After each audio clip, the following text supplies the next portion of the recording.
आज जो हमने हमारा जो टॉपिक है जो हमने प्रेजेंट करना है वो web security, threats and approaches, SSL, legal and ethical aspects. सबसे पहले हम देख लेते हैं web security. Web security basically इसको हम साइबर सिक्योरिटी के नाम से भी जानते हैं। साइबर सिक्योरिटी का होता है कि हमारा जो डाटा इंटरनेट पे पड़ा हुआ है, हमारी वेबसाइट पे, जो हमारी अपनी वेबसाइट और या वेब एप्लीकेशंस में से हमारा जो डिटेक्ट करता है, प्रिवेंट करता है, रिस्पॉन्ड करता है साइबर अटैक्स को। जो यानी कि जो हमारी वेबसाइट पे आते हैं अटैकर जो होते हैं या अनऑथराइज्ड पर्सन जो होते हैं, उन्हें डिटेक्ट करता है और उन्हें पकड़ता है और उन्हें भगा देता है हमारी वेबसाइट से। वेबसाइट जो है हमारे बेसिकली घर की तरह होते हैं। जैसे हमें घर के लिए या किसी बैंक वगैरह के लिए सिक्योरिटी चाहिए होती है, ताकि हम चोरी वगैरह का खतरा वगैरह वो उधर पेश ना आए। इसलिए इसी तरह सेम टू सेम इसी में भी करना पड़ता है कि हम अपनी वेबसाइट को इतना सिक्योर बना देते हैं ताकि इसमें से हमारा जो डाटा इन्फॉर्मेशन है वो बिल्कुल भी चोरी ना हो। तो it is a system of protection measurement and protocol that can be protect your website. ये जो है मेथड है, डिफरेंट प्रोटोकॉल्स को यूज़ करते हुए, डिफरेंट वेबसाइट प्रोटोकॉल्स को यूज़ करते हुए, डिफरेंट मेथड को यूज़ करते हुए हम अपनी वेबसाइट को जो सिक्योर बनाते हैं। जो है This integral division of information security is vital to protection website। जो है डिफरेंट किस्म की हमारे पास इंफॉर्मेशन हम गैदर करते हैं, गैदर करके हम अपनी वेबसाइट को, वेब एप्लीकेशन को, वेब सर्विसेज को जो है प्रोटेक्ट करते हैं। Anything that is applied over the internet should have some form of web security. जो भी हम इंटरनेट पे हम प्रोवाइड करते हैं, या आप इंटरनेट पे कुछ ना कुछ देखते हो, कोई ना कोई चीज़ देखते हो, उसके बैकएंड पे उसने कोई ना कोई सिक्योरिटी यूज़ लाजमी की होती है, नहीं तो उसको अपना डाटा जो है उसका एक्सपोज हो जाएगा हैकर्स के सामने। हमारे पास कुछ वैल्यूबल टेक्निक्स हैं जो हम यूज़ करते हुए आजकल के दौर में यूज़ करते हुए हम अपनी वेबसाइट, वेब एप्लीकेशंस को सिक्योर बनाते हैं। जिनमें से कुछ पॉपुलर हैं वो ये मुदर्ज झैल हैं, जिनमें से है ब्लैक बॉक्स टेस्टिंग।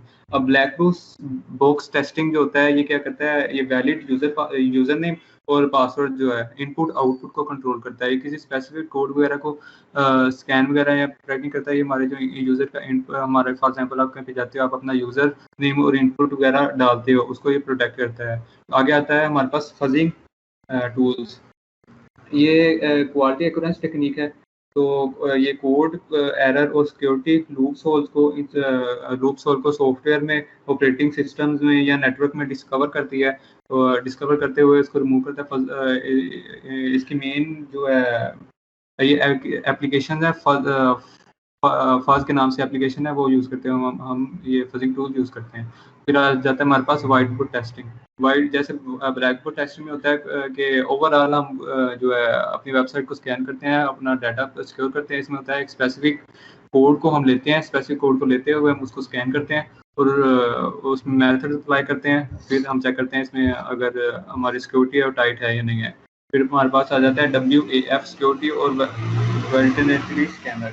ये जो है 7 लेयर है OSI मॉडल की और स्पेसिफिक फॉर्म है एप्लीकेशन फायरवॉल की, जो फिल्टर करती है, मॉनिटर करती है, ब्लॉक करती है HTTP ट्रैफिक को वेबसाइट सर्विसेज से।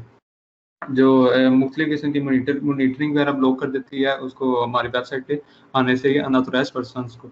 और उसके बाद आ जाता है हमारे पास password cracking tools. Password cracking tools में ये होता है कि हम अपने पासवर्ड को सिक्योर करने के लिए password cracking techniques and tools use करते हैं, जिसमें सबसे ज़्यादा फेमस आजकल ब्रूट्स BRUT है, US और रेनबो क्रैक है, जो यूज़ करते हैं हम अपनी वेबसाइट को सिक्योर बनाते हैं, अपने पासवर्ड वगैरह को सिक्योर बनाते हैं। लाइकहुड ऑफ वेबसाइट और web application security depend on the level. आपकी जो वेबसाइट है या वेब एप्लीकेशन है, आपकी सिक्योरिटी की लेवल्स पे डिपेंड करती है कि आपने उस पर कितनी अच्छी सिक्योरिटी लगाई है या कितनी अच्छी सिक्योरिटी नहीं लगाई। उस पर सारा आपका जो डाटा वगैरह उस पर डिपेंड करता है। अगर आपकी सिक्योरिटी अच्छी नहीं है तो आपका जो डाटा है वो सारा एक्सपोज हो जाएगा अनऑथराइज्ड पर्सन को या फिर हैकर्स को, वो इजीली उसको एक्सेस कर सकते हैं। जो जिनमें से मेजर थ्रेड्स जो हैं आमतौर पर बेसिकली वेब बेस्ड सर्विसेज हैं, वो ये इंक्लूडेड हैं, जिनमें से एसक्यूएल इंजेक्शन। एसक्यूएल इंजेक्शन क्या होता है कि हैकर आता है, वो आपके एसक्यूएल कोड के अंदर जाते हुए आपके जो यूजर नेम या आपका कोई जो पासवर्ड वगैरह होता है उसमें एसक्यूएल इंजेक्ट कर देता है, एक स्पेसिफिक कोड इंजेक्ट कर देता है, जिससे आप जब अभी आप अपना डाटा टाइप करते हो तो उसको सारा डाटा पासवर्ड हो जाता है। पासवर्ड ब्रीच क्या करता है, इसके जो पासवर्ड आप लगाते हो वो उसको हैक करते हुए आपका पासवर्ड गेन कर लेता है और फिर उसको डिफरेंट जगह पे यूज कर सकता है। आगे हमारे पास आ जाती है क्रॉस साइट स्क्रिप्टिंग का आ जाती है, यानी कि अगर एक आप वेबसाइट पे हो और आप दूसरी वेबसाइट पे जाने के लिए हैकर ने एक टूल्स वगैरह या पॉपअप्स वगैरह दिए होते हैं, वहाँ पे आप क्लिक करते हो तो आपका डाटा जो है एक्सपोज हो जाता है, क्योंकि वो वेबसाइट जो है हैकर्स की यूज़ करते हुए उन्होंने डिफरेंट अपने कोडिंग वगैरह यूज़ की होती है, एल्गोरिथम्स वगैरह यूज़ करते हुए हैं, जो कि सेफ नहीं होता है। उसके बाद हमारे पास आ जाता है remote file injection, code injection आ जाता है। उसके बाद हमारे पास प्रिवेंटिंग द कोड इंजेक्शन के बाद आ जाता है उसके बाद बेस्ट स्ट्रेटजीज जो है रिसोर्स असाइनमेंट है और वेब स्कैनिंग है। वेब स्कैन यानी कि हम अपनी वेबसाइट को स्कैन करते हैं अच्छी तरह से ताकि उसमें कोई डाटा वगैरह को हमारा है यानी कि हैक ना कर सके। वेब सिक्योरिटी आ जाता है। Web security also protect the visitors from the below mention points. जो वेब सिक्योरिटी है जो ये गिवन पॉइंट्स हैं इनके साथ जो अपना डाटा जो है यूजर का वो सिक्योर करती है, जिनमें से कुछ ये हैं कि आपका ईमेल एड्रेस सिक्योर करती है, पेमेंट इंफॉर्मेशन सिक्योर करती है और फिर अदर डिटेल्स लाइक जो आपकी मेन आपकी डिटेल्स होती हैं वो उनको सिक्योर करती है। ठीक है। उसके बाद आ जाता है phishing schema. This is not just related to the email but through phishing hackers design layout look. अच्छा, इससे क्या करते हैं हैकर जो है सेम टू सेम जैसा प्लेटफॉर्म या थीम दे देते हैं जैसा कि आप जो आपने वेबसाइट पे जाना होता है वैसे का जैसा एक ऑलरेडी हैकर ने डिज़ाइन किया होता है या वो डिज़ाइन कर देते हैं। वहाँ पे आप जाते हो अपना डाटा वगैरह एंटर करते हो तो डाटा उनको डिस्प्ले हो जाता है और आपकी इंफॉर्मेशन सारी उनके पास चली जाती है। उसके बाद आता है session hijacking. Yeah, certain cyber attacks can take over user session and compel them to take the undesired action on site. जो है सेशन हैकिंग हाईजैकिंग क्या होता है कि जो साइबर अटैकर्स होते हैं वो यूजर के सेशन को टेक ओवर कर देते हैं और अनडिजायर्ड एक्शन परफॉर्म करते हुए उसकी वेबसाइट को हैक कर लेते हैं। उसके बाद आ जाए malicious redirect. Sometimes the attacker redirect visitors from the wizard they visit to the अच्छा, मोस्टली हमारे पास आपने वेबसाइट्स देखी होंगी कि जब आप विजिट करते हो किसी एक वेबसाइट पे वहाँ पे मुख्तलिफ किस्म के पॉपअप्स आ जाते हैं कि यहाँ पे क्लिक करें तो ये डाउनलोड कर दें, यहाँ पे क्लिक करें तो ये वाली वेबसाइट पे चल जाए। वहाँ पे बिल्कुल भी क्लिक नहीं करना चाहिए क्योंकि वो मोस्टली जो होता है हैकर जो यूज़ करते हैं पॉपअप्स अपने आपकी जब आपने फॉर एग्जांपल आप फेसबुक पे लॉगिन हो वहाँ पे कोई पॉपिन आ जाता है ऐसा वैसा कि आप यहाँ पे क्लिक करें और ये लिंक सेंड करें 24 ग्रुप में तो आपको आईफोन या हवाई जो है मिल जाएगा। पिछले दिनों में ये ट्रेंड भी चल रहा था। ऐसा बिल्कुल भी नहीं है, ये सारी फेक न्यूज़ होती हैं और ऐसा करना भी नहीं चाहिए। इससे आप जब क्लिक करते हो वहाँ पे उनकी वेबसाइट पे जाते हो अपना डाटा इंटर करते हो, आप इससे अपना डाटा खुद उनको एक्सपोज कर देते हो, ये लो हमारा डाटा है जहाँ पे मर्जी जाके यूज़ कर लो। उसके बाद आ जाता है SEO spam. Unusual links, page and comments can be displayed on a site by the hackers to distract your visitor and traffic to malicious website. जैसे कि आपको पता है एसईओ जो होती है हम बेसिकली यूज़ करते हैं अपनी वेबसाइट को रैंक करने के लिए। तो हैकर्स क्या करते हैं एसईओ स्पैम डाल देते हैं ऐसे कि लिंक्स में या पेजेस में या कमेंट्स वगैरह में कि जब भी विजिटर्स अपने जो है उस वेबसाइट को विजिट करता है या वो देखता है कि इससे टॉप रैंक जा रही है लेकिन एक्चुअली में उन्होंने बैकएंड पे हैकर्स ने अपने जो है कोड वगैरह यूज़ करते हुए उनमें डिस्ट्रैक्ट किया होता है विजिटर्स को ताकि वो आएँ और ट्रैफिक जो है अपनी मिस्किलिशियस वेबसाइट पे लेके जाएँ। अपनी मिस्किलिशियस वेबसाइट को उन्होंने ऐसा रैंक किया जाता है एसईओ स्पैम के ज़रिए कि वो सबसे पहले टॉप पे ऊपर नज़र आती हैं। तो इससे भी हमें बहुत ज़्यादा एहतियात करनी चाहिए और बचना चाहिए। जी, नेक्स्ट 21 प्रेज़ेंट कर रहे हैं। जी, अस्सलाम वालेकुम। मेरा नाम कासिम बेग है और मेरा टॉपिक है SSL। SSL होता क्या है? सबसे पहले वो बताते हैं कि SSL सिक्योर सॉफ्टवेयर है जो कि यूज़ होती है एक हमारी सिक्योरिटी के लिए। सिक्योरिटी किस चीज़ की? सिक्योरिटी हमारी वेबसाइट की, हमारी इंटरनेट पे कनेक्शन वो एक कंप्यूटर के दरमियान हो, दो के हों, वो उन सब की मतलब फॉर एग्जांपल अगर हम कम्युनिकेशन करते हैं बिटवीन 2 पर्सन करते हैं अगर, तो मतलब इंटरनेट पे करते हैं, वेबसाइट पे करते हैं कम्युनिकेशन, तो उस इंफॉर्मेशन को सिक्योर करने के लिए या उस वेबसाइट को सिक्योर करने के लिए, अपने पर्सनल डाटा को सिक्योर करने के लिए हम SSL का यूज़ करते हैं। SSL is used for security on web and internet for safeguard personal data that is being sent between two systems. अब जो हमारा जो डाटा सेंड हो रहा है वो बिटवीन टू सिस्टम्स है।